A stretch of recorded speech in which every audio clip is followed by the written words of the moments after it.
Hello students, आज हम इस वीडियो में देखने जा रहे हैं oscillations of a point mass attached with a spring.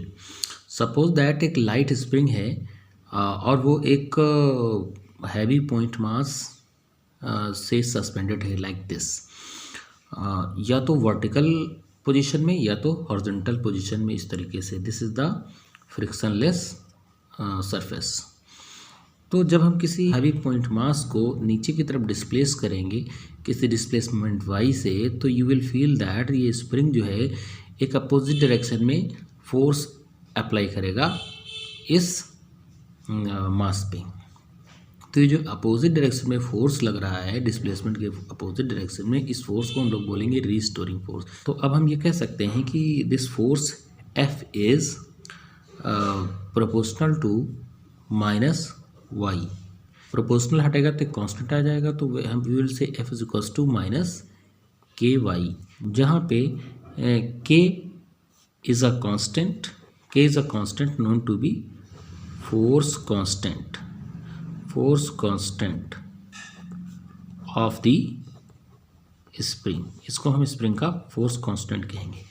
अब यहाँ देखो ज़रा, F फोर्स है यहाँ पे, तो फोर्स को हम लोग बोल सकते हैं एम अल्फा। यहाँ माइनस साइन शो कर रहा है कि ये जो फोर्स है it is opposite to the displacement, that's why इस माइनस साइन का केवल इतना ही मीनिंग है कि ये अपोजिट टू द डिस्प्लेसमेंट है, इसीलिए हमने इसको हटा दिया। तो this would be M alpha is equals to K Y. तो अब यहाँ पे हम लोग बोल सकते हैं alpha upon Y, acceleration upon displacement, that is equals to K upon M. तो यहाँ पे बन गया Y by alpha is equal to M upon K. तो टाइम पीरियड क्या होता है एस एच एम में? तो time period T is equals to 2 pi under root displacement upon acceleration. तो ये बन गया T is equal to 2 pi under root displacement और एक्सेलरेशन का क्या मतलब है? डिस्प्लेसमेंट और एक्सेलरेशन का क्या वैल्यू है? Y by alpha. Y is displacement, alpha is acceleration. और डिस्प्लेसमेंट और एक्सेलरेशन का रेशियो है एम अपॉन के, तो that's why this would be T is equals to 2 pi under root M upon K. ये बन जाएगा time period of the point mass attached with the spring. अब यहाँ हम केस नंबर 1 की बात कर रहे हैं। अगर in series combination of spring, suppose that the springs are connected in series like this, जिनके फोर्स कांस्टेंट है K1 और K2। फोर्स कांस्टेंट से हमें पता चलता है कि कोई स्प्रिंग कितना टाइट या कितना लूज है।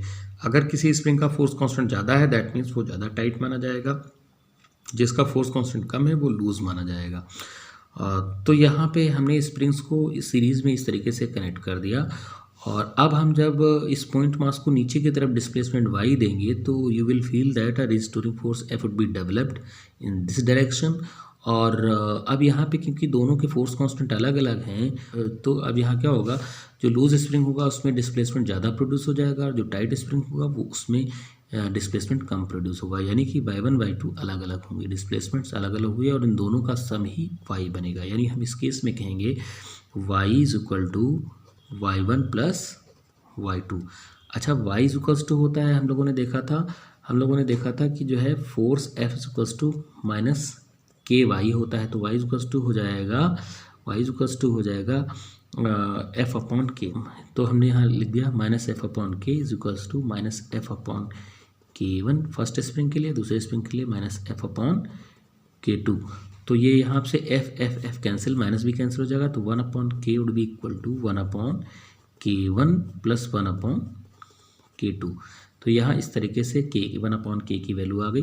अब हम यहाँ से K की वैल्यू निकाल सकते हैं, तो K की वैल्यू यहाँ से आ जाएगी K1 K2 upon K1 plus K2। ये आ गई हमारी value of force constant in case of series combination. तो अब यहाँ पे फार्मूला बन जाएगा T is equals to, formula बन गया T is equals to 2 pi under root M upon K था, तो M अपॉन के की वैल्यू हो जाएगी K1 K2 upon K1 plus K2, K1 K2 और अपॉन K1 प्लस K2 है तो वो न्यूमरेटर में पहुंच जाएगा K1 प्लस K2। तो अब इस तरीके से टाइम पीरियड का फार्मूला बन जाएगा। अब केस 2 में हम बात करने जा रहे हैं पैरेलल कॉम्बिनेशन ऑफ स्प्रिंग्स की। Suppose that springs are connected like this, parallel में। इस तरीके से दो स्प्रिंग्स इनके कांस्टेंट्स K1 एंड K2 हैं, उनको हमने इस तरीके से पैरेलल में कनेक्ट करके एक साथ यहाँ पे हमने जो है एक पॉइंट मास सस्पेंड कर दिया। इसी तरीके से यहाँ इस फिगर में देखो हमने दोनों स्प्रिंग्स पैरेलल में कनेक्ट करके हॉरिजॉन्टल डायरेक्शन में एक हैवी पॉइंट मास से कनेक्ट किया हुआ है, और यहाँ पे डिस्प्लेसमेंट हमने y इस तरफ दिया। तो जो है अब यहाँ पे क्योंकि हमने पैरेलल कनेक्ट किया हुआ है स्प्रिंग्स को, तो जब हम डिस्प्लेसमेंट y देंगे तो उतना ही डिस्प्लेसमेंट दोनों स्प्रिंग में प्रोड्यूस होगा। यहाँ इस केस में भी सेम स्प्रिंग, इस केस में भी सेम डिस्प्लेसमेंट दोनों ही स्प्रिंग में प्रोड्यूस होगा, लेकिन रिस्टोरिंग फोर्स कम ज़्यादा होगा, अलग अलग रिस्टोरिंग फोर्स प्रोड्यूस होगा क्योंकि एक स्प्रिंग लूज एक स्प्रिंग टाइट है।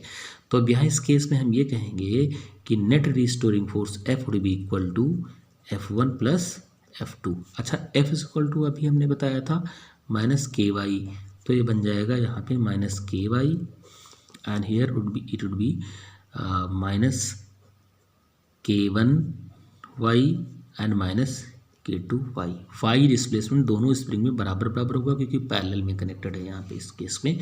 तो अब देखो डिस्प्लेसमेंट हर जगह से कैंसिल हो जाएगा, तो this would be K is equal to K1 plus K2। तो यहाँ जो है इक्विवेलेंट फोर्स कांस्टेंट K की वैल्यू आ जाएगी K1 प्लस K2।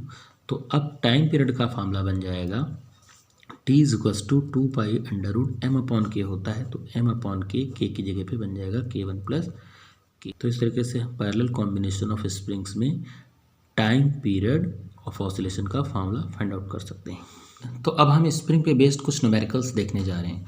तो न्यूमेरिकल नंबर 1 है the period of oscillation of a body of mass m suspended from a spring is 2 seconds। What will be the period of oscillation if a body of mass 4m is attached to the same spring. तो यहाँ पे कहा क्या है, यहाँ पे कहा है कि period of oscillation of a body of mass m।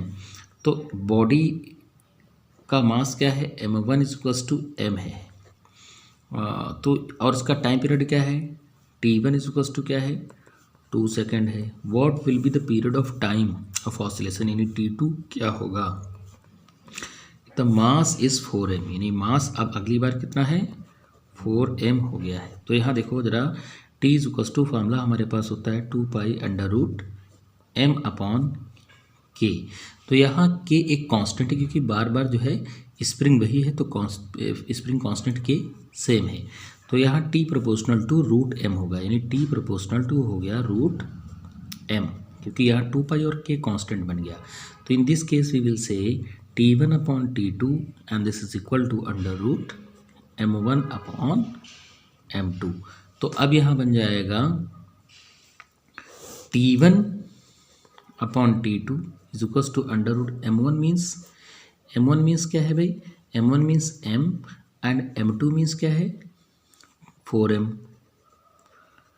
और यहाँ t1 की वैल्यू क्या है, 2 एंड t2 हमें फाइंड आउट करना है। तो this is m and m cancel, ये रूट के बाहर आ जाएगा 1/2। तो this is t2 is equal to 2 two ज़ा 4 सेकेंड्स। ओके, स्प्रिंग पे बेस्ड हम अब अगला क्वेश्चन देखने जा रहे हैं। यहाँ पे कह रहा है कि mass m attach to a spring oscillates with a period of 2 seconds। If the mass m is increased by 2 kilogram, period increases by 1 second। Find the initial mass m। तो यहाँ देखो ज़रा, पहले मास था m1 था m, और time period of oscillation t1 था 2 seconds। अब अगर मास m इंक्रीज कर जाए 2 किलोग्राम, यानी अब m2 हो गया, पहले m1 मास m था, उसमें 2 किलोग्राम का इंक्रीज कर दिया गया। तो अब t2 कह रहा है, पहले जो है 2 सेकेंड था, अब उसमें 1 सेकेंड ऐड हो गया, यानी ये 3 सेकेंड्स हो गया। तो कह रहा है find the initial mass small m की वैल्यू फाइंड आउट करनी है। तो फार्मूला फिर से हमारा वही है, t is equals to 2 pi under root m upon k होता है। यहाँ फिर से स्प्रिंग कांस्टेंट के सेम है क्योंकि जो है सेम स्प्रिंग की बात हो रही, तो फिर से t proportional to root m आ जाएगा, और हम कहेंगे t1 upon t2 is equal to under root m1 upon m2। तो अब हम यहाँ फिर से कह सकते हैं t1 is 2 seconds, t2 is 3 seconds and this would be under root m1 means m, m2 means m plus 2। तो स्क्वायरिंग बोथ साइड 2 2 ज़ा 4 एंड 3 3 ज़ा 9, और यहाँ जब स्क्वायर करेंगे तो रूट वुड बी रिमूव्ड, तो you will get m upon m plus 2. तो doing the cross multiplication we will say 9m and this is equal to 4m plus 8, 4m plus 8. तो 9m इसमें से घट जाएगा तो this will be 5m is equal to 8. तो m is equal to 8 upon 5 and this will be 1 ज़ा 5 1 ज़ा and 5 6 ज़ा 1.6 किलोग्राम. अब हम देखते हैं स्प्रिंग पे बेस्ड तीसरा और आखिरी न्यूमेरिकल. यहाँ पे कह रहा है a weight of 1 kilogram suspended by a light spring performs 4 oscillation in 1 second. How many oscillations per second will be performed by the weight of 4 kilogram suspended by the same spring. तो यहाँ फिर से देखते हैं जरा. हमारे पास 1 kilogram weight है सबसे पहले, तो m1 हो गया 1 kilogram. Springs 4 oscillation per second, it is performing 4 oscillations per second. तो number of oscillation per second is known to be frequency. तो ये दिया हुआ है यहाँ पे फ्रीक्वेंसी, यानी n1 इज इक्वल टू 4 पर सेकेंड, 4 पर सेकेंड दिया हुआ है. और यहाँ पे how many oscillations per second will be performed, यानी फिर से फ्रीक्वेंसी पूछ रहा है. n2 is equal to question mark. If 4 kilogram weight is suspended, यानी m2 is equal to 4 kilogram. तो फार्मूला है हमारा t is equals to 2 pi under root m by k. तो फ्रीक्वेंसी बन जाएगा n इज इक्वल्स टू, क्योंकि 1 upon T होता है तो इसका रेसिप्रोकल कर देंगे, 1 upon 2 pi under root m upon k, ये बन जाएगा. तो ये हो गया n is equal to 1 upon 2 pi under root k upon m. ये फ्रीक्वेंसी बन गया. अब यहाँ पे क्योंकि सेम स्प्रिंग बार बार ले रहे हैं तो k कांस्टेंट हो गया, 2 पाई ऑलरेडी कांस्टेंट है, तो ये बन जाएगा आपका n inversely proportional to root m. तो ये बन जाएगा n1 upon n2 is equal to root m2 upon m1. अगर डायरेक्टली प्रोपोर्शनल होता तो m1 upon m2, inversely proportional है तो m2 बाई m1. तो n1 की वैल्यू दी है 4, n2 की वैल्यू हमें फाइंड आउट करनी है, and this is root m2, m2 means 4 and m1 की वैल्यू 1. तो अब इसको हम कंक्लूड कर सकते हैं इस तरीके से, 4 upon n2 is equal to, तो हम इसको लिख सकते हैं 4 upon n2 is equal to root 4 की वैल्यू 2 हो जाएगी.